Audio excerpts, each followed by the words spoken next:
paper by Helena Queirós de la Université Sorbonne Nouvelle, Universidade do Porto, with fans and enthusiasms embodying political and religious change during the reign of Don José I. And Helena? Can you hear me? Yes, we can.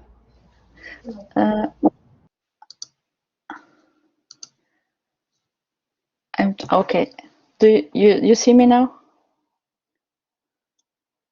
Okay. So thank you so much for giving me this opportunity to present my work today. Thank you, Maria Tausiet and Ima Aleisios, for taking so good care of me and of all us through your kind emails. I'm going to read my presentation, and it goes like this. Joana de Lourissal was a poor Clare nun from the convent of the Most Blessed Sacrament of Lourissal, a novice in 1732 at the age of 20. She died in 1754. Her biography, Memórias da Vida e Virtudes da Serva de Deus Sorar Maria Joana, was published in Lisbon by Miguel Rodrigues and written by brother José Caetano Souza. The life of Maria Joana de Lourissal includes letters she had sent to her confessor, Father Luís da Costa Simões. This biography was published in 1762 during the reign of Dom José I, Joseph I, who is commonly considered the first king of the Portuguese Enlightenment, an enlightened despot. The work is dedicated to Dona Maria Francisca, daughter of King Dom José I, and future Queen of Portugal from 1777, Dona Maria I. In 1779, 25 years later after the death of Joana, and just at the beginning of the reign of Dona Maria I, in a context of institutional affirmation of the convent of Lourissal, where actions for the beatification of several nuns were tried, the nuns of the convent of Lourissal addressed to the Real Mesa Censoria a request to print the 62 letters that the poor Clare nun Joana had written to her confessor and director of consciousness. In the censorship document dating from 1779 and written in the first person singular, it was decided at first to let the letters be printed, provided that they were corrected in the points explained in the same document, because the most serious points which are found in the letters and that would embarrass their publication were already public in the life of Joana, published in 1762. However, in the following paragraph, the censor claims their deletion. The author of the censorship was Friar Joaquim Santana e Silva, the first of the three signatories. This paper will focus on some of the reasons for the refusal of publication of the letters, all the more surprising given that the censor who first signs the report of the Real Mesa Censoria, Brother Joaquim Santana, was already in 1762 one of the qualificadores of the Tribunal of the Holy Office, who has seen nothing contrary to the Christian faith in the Memórias da Vida. So several faults are pointed out: the lack of quality of the letters if compared with those of Saint Teresa of Avila, poor logical organizations and style issues, the lack of modesty and the lack of intention of the author in publishing them. But apart from these formal issues, there are content problems related to the way in which Joana intended to reach God and the role and the content of spiritual direction in this path. Let us analyze the censor's criticism. One of the complaints is about the extraordinary experience of Maria Joana. The censor begins by alluding to her harsh and amazing penances, which seem not to fit her weak and delicate sex, implying that he had doubts about them or that they exceeded reasonable bounds, in other words, the very limits of the general organization of the world. But the worst is yet to come. It is indeed the following statement that helps to understand the distrust of the censor with regard to Joanna's story. The heart of the matter is the impression of the wounds of Jesus Christ in the body of Joanna, a grace so important that, objects the censor, the Lord had not granted it for 12 centuries. He adds ironically that since St. Francis had it, there have been several cases of devout people claiming to have also received it. The censor does not seem to question the honesty of the nun's conviction. However, he leaves implicit that perhaps Joanna needed a better direction of spirit, allowing to discern, as herself often repeated, whether they would be true illustrations or deceptive illusions.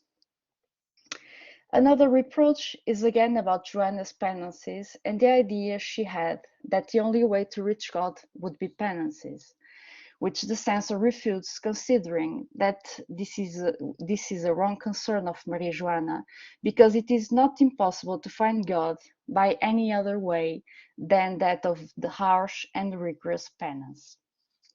Afterwards, what holds the attention of the censor is the question of obedience to God and to the spiritual director.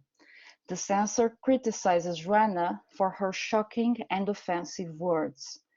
It is about the style of expression, probably too familiar, but it is above all a question of decorum, and once again of a discretio spiritum, which is lacking in Joanna.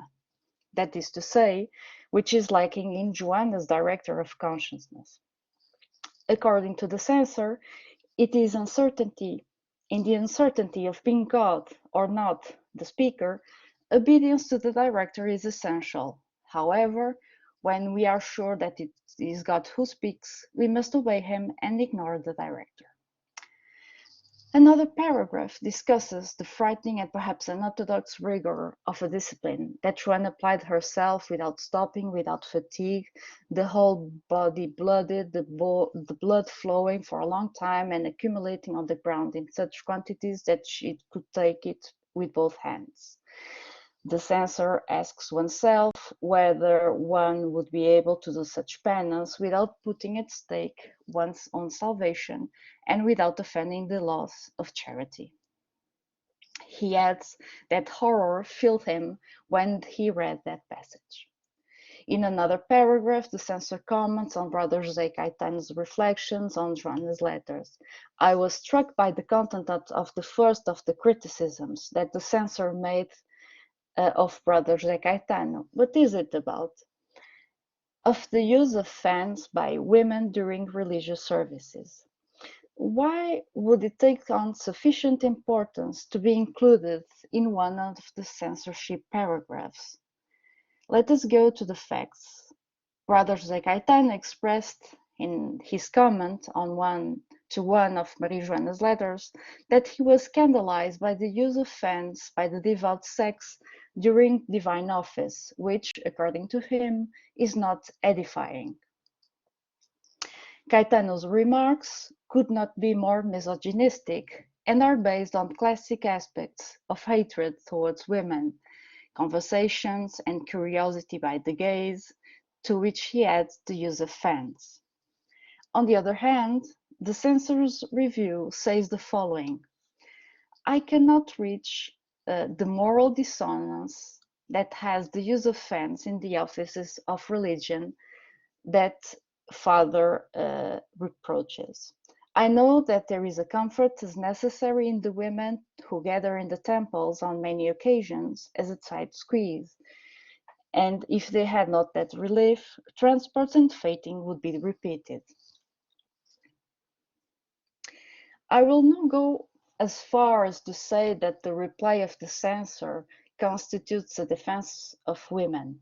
On the other hand, he puts a little common sense into remarks that are factually oriented against women and which do not take into account the material conditions in which they attend divine worship. The nature of the arguments emphasizes something which is at the level of the ideological and which is no longer part of Baroque concerns at all. It is something that no longer comes from the violence of the faith, but from the desire for social harmony, for reason, as we will see further down in the text. Let's pay close attention to the censor's last sentence on this point. And if now Father José Caetano declaims this, his declaration is more the result of enthusiasm than of good reason. He therefore asserts that the declaration of José Caetano is a consequence of his enthusiasm. A first-degree interpretation, close to the meaning of the word enthusiasm has today, would be satisfactory. However, it turns out that there is nothing innocent in this word, which will, in this sense, acquire an accusatory color, because indeed enthusiastic was synonym with mystical, of course, in the negative connotation that the word had in the mouth of the Protestants. Is it a question of a demarcation of distances from a past of Baroque and mystical faith that we want to definitely over? But enthusiast was also assimilated to Jansenist. Is it an accusation of Jansenism? What's the meaning of the use of the pejorative term enthusiasm by the Catholic censor? The chronology is not completely clear here because we are just in the second year of the reign of Dona Maria I, who was more pious than the one of her father, and who supported again the influence of the church and of high nobility on the state. It is highly probable that the state machine from the previous reign is still prevailing, so the enlightened one.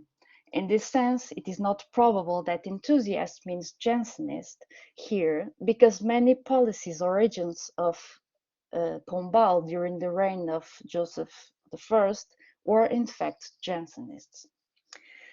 This passage of defense it's much more than a fait divers. Who would indeed believe that fans could be the pretext for considerations on the charisma of someone? This amalgamation strategy polarizes the camps with the followers of the enlightened faith. It is the proof, by a small note, which could pass unnoticed, that times have changed and that one wants to display one's adhesion to the new times by all means which are enlightening at the level of morals as well as at the level of language and the concepts it expresses. In conclusion, despite the opinion of Brother Joaquim Santana, which is quite fatalistic since he recognized that a large part of the errors of the letters are already circulating in life, the final opinion of the Mesa clearly insinuates that the times are no longer for Baroque mortifications, nor for the mysticism that goes with it, nor for outward manifestations of piety. Consequently, the penance of Maria Joana, although exacerbated, did not shock sensitivities in 62, but they would be the object of deep disgust in 79. All wanted to be Saint Teresa's and Saint Francis, but not all can be. Joana's body performance of the female religious body is no longer up to date. Misogynistic prejudice limits Joana to her sex, bloody penance provokes horror, stigmata arouse mistrust, problems of Christian doctrine put the spiritual direction at stake. It also demonstrates that the times have come for a greater doctrinal requirement and consequently for an adequate spiritual direction and training of the clergy to counter illusion and deception. Isn't that the conclusion that can be drawn from the corrections of this review? The enlightened faith was no longer about ambiguities, its agents and interpreters there to make sure of that. The Life, which is based on the contents of those letters the nuns want to publish in 79, managed to pass under the sieve of the Maze in 62, but the letters which it integrates are no longer up to date 17 years later, despite the fact that technically 79 already represents the reign of Dona Maria I. The dispute over the fans by ladies during divine office will push the consequences of this new enlightened faith far and wide. The political context had changed, and with religious and social sensibilities. Different opinions on the use of fans during the divine office hide and show at the same time different political and religious ideologies and invite historians to take into account the storytelling laying down material culture. This case illustrates well how contents and chronologies can be decisive for the publication of a book, of or two books. What is very interesting to note here is the effect of timelines and sensibilities on hesitations. These insights show the power of chronologies and institutional rhetoric to better grasp the stakes of a life when the chessboard of political religious variables changes. Thank you very much.